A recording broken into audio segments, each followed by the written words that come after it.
네, 오늘 성경 말씀 보시겠습니다. 이사야서 26장 16절부터 21절까지 말씀입니다. 여호와여 그들이 환난 중에 주를 앙모하여 싸우며 주의 징벌이 그들에게 임할 때에 그들이 간절히 주께 기도하였나이다. 여호와여 잉태한 여인이 상기가 임박하여 산고를 겪으며 부르짖음같이 우리가 주 앞에서 그와 같으니이다. 우리가 잉태하고 산고를 당하였을지라도 바람을 낳은 것 같아서 땅이 구원을 베풀지 못하였고 세계의 거민을 출산하지 못하였나이다. 주의 죽은 자들은 살아나고 그들의 시체들은 일어나리이다. 티끌에 누운 자들아 너희는 깨어 노래하라. 주의 이슬은 빛난 이슬이니 땅이 죽은 자들을 내놓으리로다. 내 백성아 갈지어다. 내 밀실에 들어가서 내 문을 닫고 분노가 지나기까지 잠깐 숨을 지어다. 보라 여호와께서 그의 처소에서 나오사 땅의 거민의 죄악을 벌하실 것이라. 땅이 그 위에 잦았던 피를 드러내고 그 살해당한 자를 다시는 덮지 아니하리라.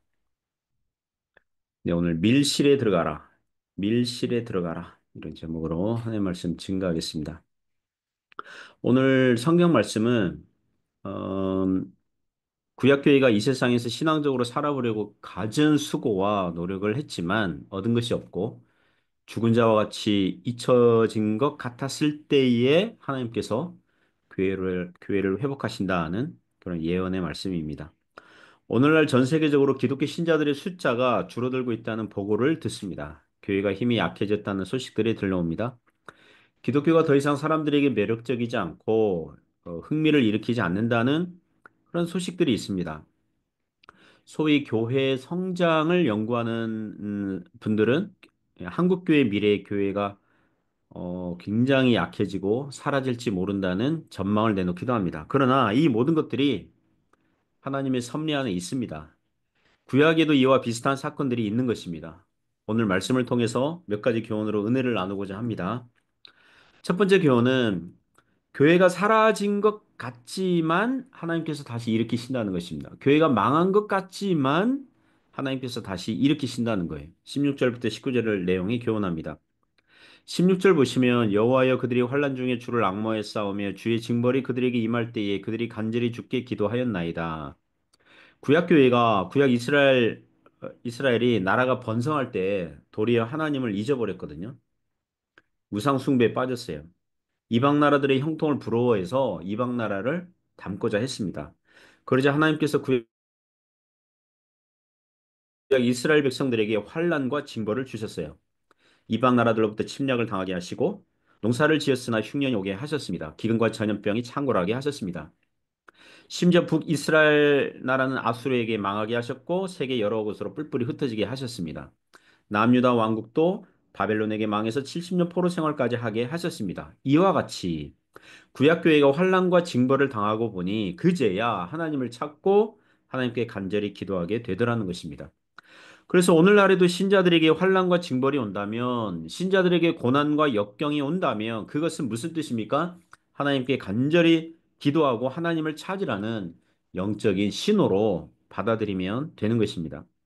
17절, 18절 보시면 하나님께 기도하고 수고했지만 얻은 것이 없게 하셨다는 거죠. 17절 말씀 보시면 여호와여 잉태한 여인이 상기가 임박하여 상고를 겪으며 부르짖음같이 우리가 주 앞에서 그와 같으니이다.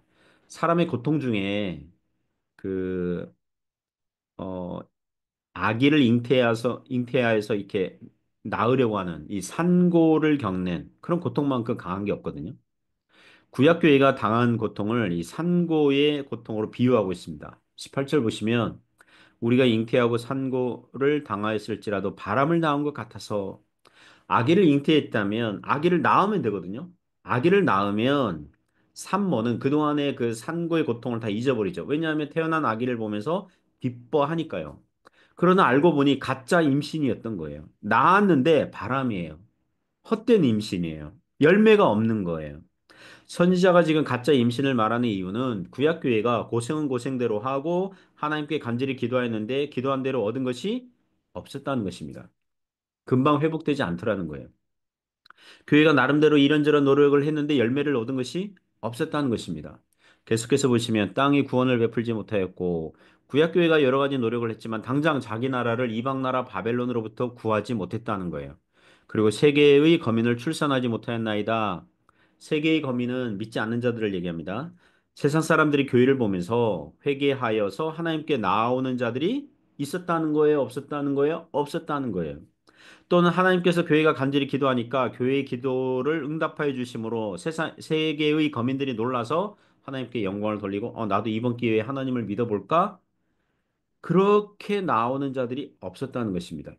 그 신자들 중에서 이런 분들이 있거든요. 기도할 때 사업하면서 장사하면서 비즈니스 하면서 하나님께 이렇게 기도합니다. 하나님 축복해 주셔서 놀랍게 축복해 주셔가지고 안 믿는 사람들도 나를 보고 내 사업의 성공을 보면서 하나님 믿는 사람은 달라도 뭔가 다르구나.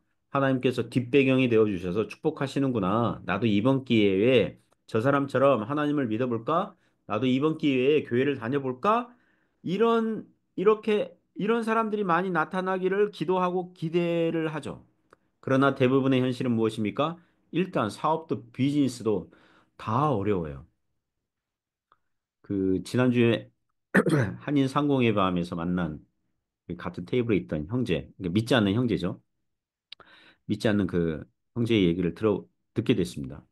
중국에서 일하는 한국 기업들이 다 어렵다는 거예요. 자기가 보기에 다 어렵다는 거예요. 베트남에 간 한국 회사들도 어렵다는 거예요. 그리고 마지막에 이런 말을 하더라고요. 한국은 더 어렵다는 거예요. 한국은 더 어렵다는 겁니다. 그래서 어쨌든 중국에 남아서 버티고 있다는 거죠.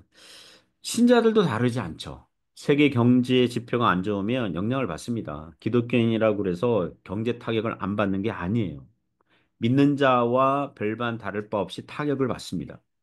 그래서 예수님 믿으면 세상에서도 복을 받고 형통하고 승승장구하다가 천국에도 갑니다. 이런 말을 하지 못하는 거죠. 그래서 땅에 구원을 베풀지 못하였고 세계의 거민을 출산하지 못하는 일이 발생하는 것입니다.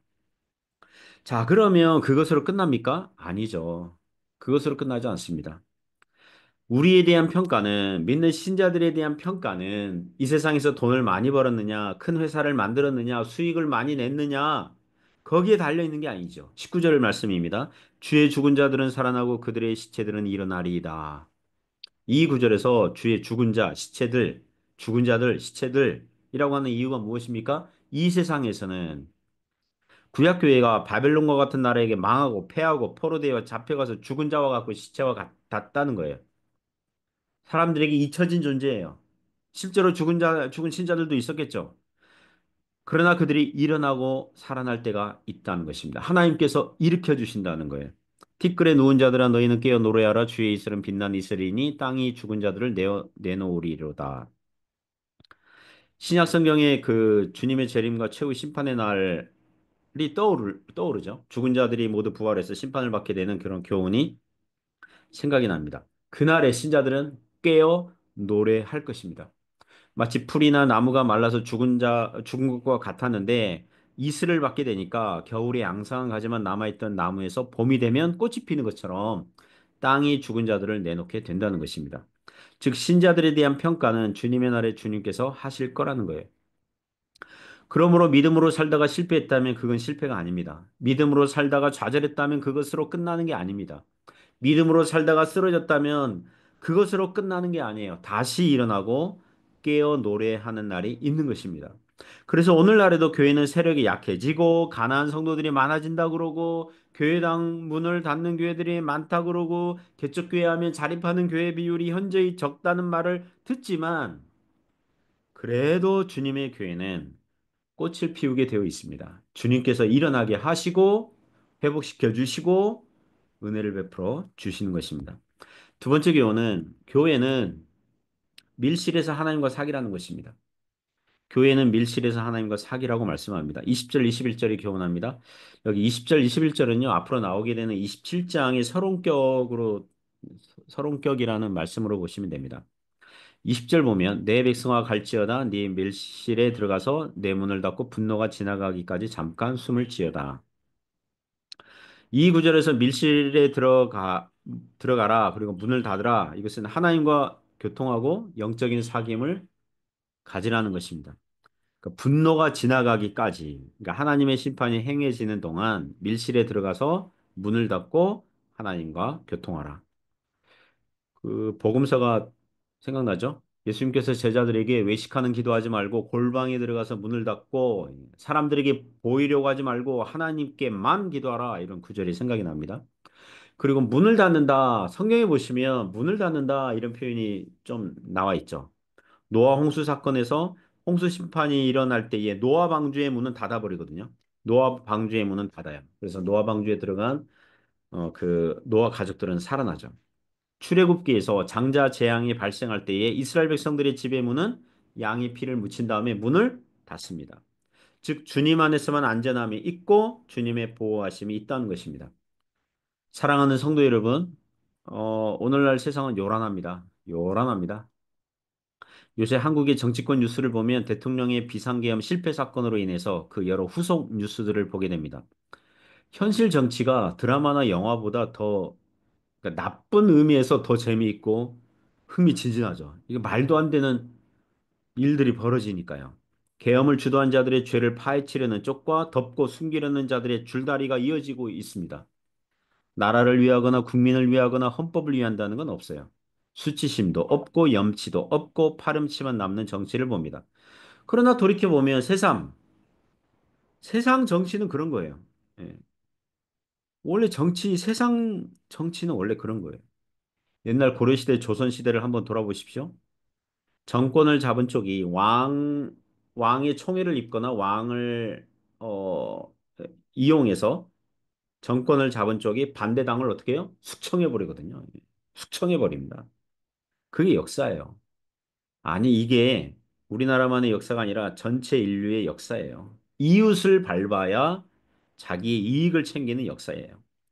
그와 같이 세상은 요란합니다. 이럴 때일수록 신자들은 어떻게 해야 됩니까? 밀실에 들어가서 문을 닫고 하나님께 기도하는 시간을 가질 수 있길 바랍니다. 성경 말씀 보면서 마음의 생각을 하나님께 집중할 수 있길 바랍니다. 하나님께 예배드리면서 우리의 인격이 좀 은혜의 목욕, 은혜로 좀 샤워하는 시간이 필요한 거죠. 21절에 보라 여호와께서 그의 처소에서 나오사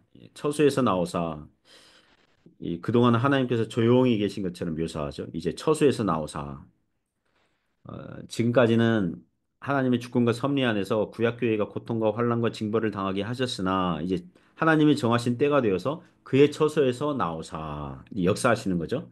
땅이 거민의 죄악을 벌하실 것이라 땅이 그 위에 찾았던 피를 드러내고 그 살해당한 자를 다시는 덮지 아니하리라. 예. 땅의 거민의 죄악은 예수님을 믿지 않는 사람들의 죄악을 얘기합니다. 교회를 핍박하고 반대하고 미워한 죄들이고 심지어는 수많은 순교자들의 피해에 대해서 하나님께서 땅의 거민들에게 물으신다는 거죠. 사랑하는 성도 여러분, 우리 주님은 다 아십니다.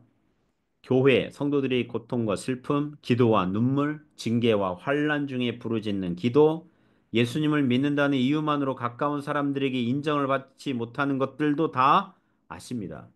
성도들이 이 땅에서 믿음으로 살면서 흘리는 눈물들을 다 아시고 기억하십니다. 천국의 생명수 강가에서 우리의 얼굴에서 모든 눈물을 씻어주시는 날이 오는 것입니다. 그러므로 사랑하는 성도 여러분, 오늘도 하나님을 바라보면서 믿음으로 살아갈 수 있기를 주님의 이름으로 축복합니다. 기도하겠습니다. 하나님 아버지, 주님 바라봅니다. 밀실에 들어가서 골방으로 들어가서 문을 닫고 하나님께 기도하는, 하나님의 은혜를 구하는, 하나님께 예배하는 그런 자들로 세워지게 하여 주옵소서. 하나님, 고난과 역경 속에 신자들이 잊혀진 바 되고 죽은 자와 같고 별 볼 일 없는 것 같을지라도 하나님께서 다시 일으키시며 회복하시며 능력을 주시며 믿음으로 살게 하시는 줄 믿습니다. 오늘도 그렇게 주님 바라보며 살아가게 하여 주옵소서. 예수님 이름으로 기도드립니다. 아멘.